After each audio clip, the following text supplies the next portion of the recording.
नमस्ते। Tagore children academy senior secondary school Surajgarh जिला झुंझुनू राजस्थान की ऑनलाइन क्लास में आपका स्वागत है। कक्षा 10 RBSC हिंदी मीडियम। जैसा कि हमने इससे पहले वाले वीडियो में हमने पढ़ा था और वो था क्या, मुगल साम्राज्य। मुगल साम्राज्य के अंदर हमने सबसे पहले बाबर के बारे में चर्चा की। बाबर ने 1526 से लेकर के 1530 ईस्वी तक शासन किया। उसके जो महत्वपूर्ण युद्ध हैं उनके बारे में, जैसा कि पानीपत का 1526 में 1527 ईस्वी में खानवा का युद्ध हुआ। उसके बाद में गद्दी पे बैठा कौन, हुमायूं ने के महत्वपूर्ण युद्धों के अंतर्गत आता है और वो है क्या, 1539 के अंदर चौसा का मैदान और 1540 में बिलग्राम का युद्ध, जिसमें उसे असफलता हाथ लगी और उस समय वहाँ का शासक बन गया था शेर खान यानी शेर सूरी। उसके बाद में 1555 ईस्वी के बाद में उसे पुनः दिल्ली की गद्दी हाथ में आई और उसके बाद 1556 में हुमायूं की क्या हो जाती है, मृत्यु होती है। 1556 के बाद में गद्दी में बैठता है कौन, अकबर। और अकबर जब 13 वर्ष की आयु थी उस समय बैराम खां को उसका संरक्षक नियुक्त किया गया कलानौर के अंदर और एटू का सिंहासन बना करके उसका राज तिलक किया गया। उसका जो पहला युद्ध था उसके बारे में हम चर्चा कर चुके हैं कि पहला 5 नवंबर और 1556 ईस्वी को, जो कि पानीपत का दूसरा युद्ध, उसके सेनापति बैराम खां और आदिल के सेनापति हेमू के बीच में युद्ध हुआ। जैसा कि आपको मैंने पहले भी बताया था कि हेमू ने बाद में विक्रमादित्य की उपाधि धारण की थी और उसके बाद में धीरे धीरे अकबर ने ऐसा इतिहास रचा कि उसने लगभग पूरे भारत के ऊपर राज किया। जैसा कि राजस्थान के संदर्भ में हम चलते हैं तो राजस्थान के अंदर जैसा कि 1568 ईस्वी के अंदर यहाँ पे चित्तौड़ पे आक्रमण किया था। उस समय उनका सामना जयमल और फतह से हुआ था और उसकी पाषाण की मूर्तियाँ आज भी आगरा के किले के बाहर लगी हुई हैं। उसके बाद 1572 ईस्वी के अंदर जैसा कि आप जानते हैं कि महाराणा प्रताप 28 फरवरी 1572 को गोगुंदा में जब उसका राज तिलक किया गया, उसके बाद उसने अकबर की अधीनता स्वीकार नहीं की। ये हम आपको बाद में जो राजस्थान के संदर्भ में आएगा तो उसमें महाराणा प्रताप के चैप्टर में सारी बातें समझाएंगे। लेकिन समय बीतता गया, उसने एक दिन इलाही धर्म जो कि 1581 में चलाया, 1582 में नया कैलेंडर जारी किया। उसका राजपुरोहित है वो अबुल फजल को बनाया गया और उसके साथ ही पहला हिंदू जो दीन इलाही धर्म को मानने वाला था वो कौन था, बीरबल था।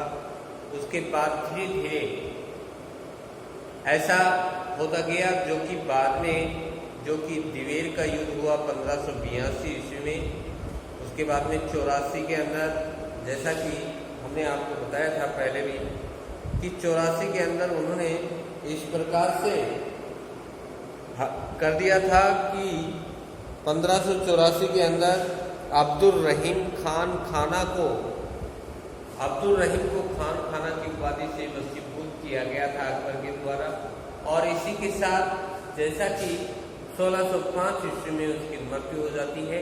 उसके बाद में मुगल काल के अंदर चौथे नंबर का जो शासक आता है उसका नाम आता है जहांगीर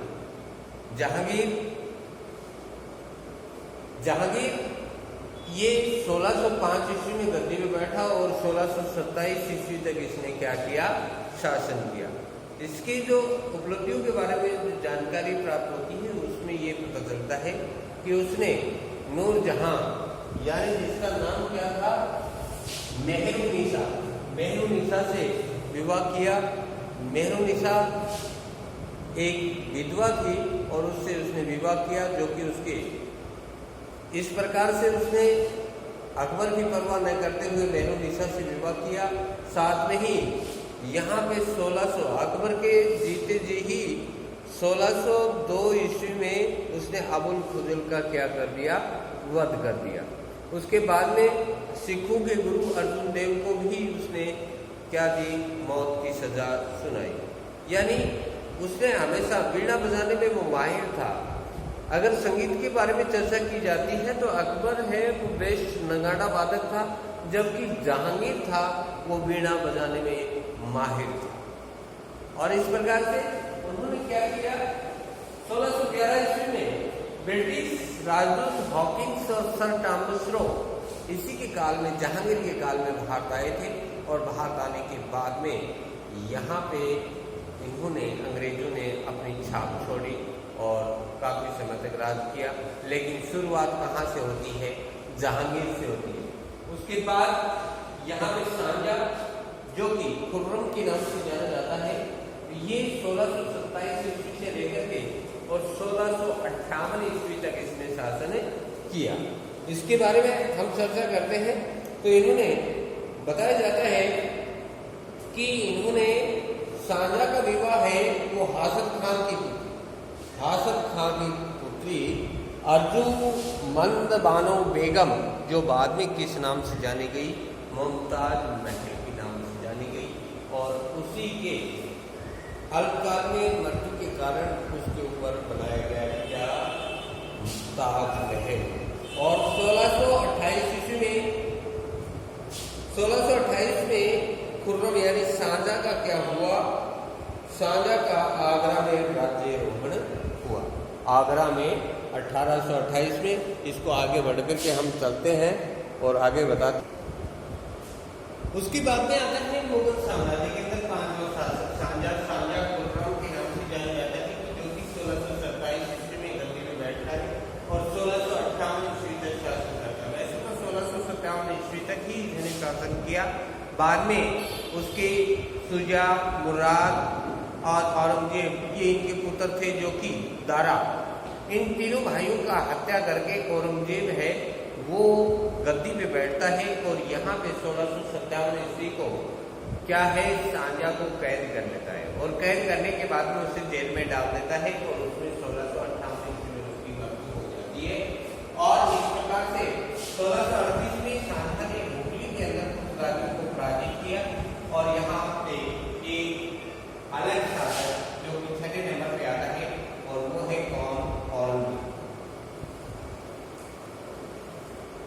औरंगजेब, जो कि 1658 ईस्वी से लेकर के और 1707 ईस्वी तक शासन। औरंगजेब मुगल साम्राज्य का ये अंतिम शासक के रूप में जाना जाता है। इसने क्या किया है कि हिंदुओं के साथ में इसने बर्ताव अच्छा नहीं किया। सबसे पहले इसने पुनः जजिया कर, जो अकबर ने माफ कर दिया था, वो जजिया कर पुनः इसने लगा दिया गया था। और उसके बाद यहाँ भी इसने जबरन मुसलमान बनाया जाना प्रारंभ कर दिया गया। हिंदुओं को और ईसाइयों को जो जबरन हिंदू बनाया जाता था, जो बिल्कुल सहमत नहीं होते थे, उसे मौत के घाट उतार दिया जाता था। और चर्च और हिंदू मंदिरों को ध्वस्त करने का उसने क्या कर दिया, ऐलान कर दिया था। और इस प्रकार से यहाँ औरंगजेब के जो मंत्री के रूप में जो समझ में आए थे, वो 1665 ईस्वी के अंदर एक पुरंदर की संधि हुई थी। और ये पुरंदर की संधि है वो जयसिंह और शिवाजी के मध्य हुई थी, क्योंकि उसके अंतर्गत क्या होता था कि शिवाजी के पास में लगभग 35 किले थे। और 35 किलों में से क्या है कि उसने 27 किले हैं, वो क्या है, अंग्रेजों को दिला। 27 किले दे दिए गए, जिसके कारण से ये पुरंदर की संधि तो हो गई थी। उसमें ये कहा गया था कि शिवाजी को दरबार में उपस्थित रहना अनिवार्य नहीं है, और शाजी है उसको दरबार में 5000 का मनसबदार बना दिया गया था। और इसी कारण से ये धीरे धीरे क्या हुआ कि शिवाजी को औरंगजेब का बर्ताव है वो अच्छा नहीं लगा और ये संधि टूटती हुई नजर आई। और बाद में उसने अपना स्वतंत्र भार संभाल लिया था। और इस कारण से आगे चल करके 1686 में औरंगजेब ने बीजापुर और 87 में गोलकुंडा पर अधिकार कर लिया। 1669 में औरंगजेब ने मंदिरों को ध्वस्त करने का आदेश जारी किया गया था। और 1600 जैसा कि मैंने आपको बताया था कि 1682 ईस्वी के अंदर उसने औरंगजेब ने हिंदुओं पर पुनः जजिया कर लगाना प्रारंभ कर दिया था। औरंगजेब ने दरबार में हंसी मजाक भी बंद कर दिया, संगीत पे रोक लगा दी और औरंगजेब ने सिखों के गुरु तेग बहादुर की हत्या कर दी। और इस प्रकार से 1707 में स्वयं औरंगजेब की क्या हो गई, मृत्यु हो गई। बताया जाता है, इतिहास इस बात का गवाह है कि निजामुद्दीन औलिया एक ऐसा था जिसने 5 राजाओं का शासन उसने देखा।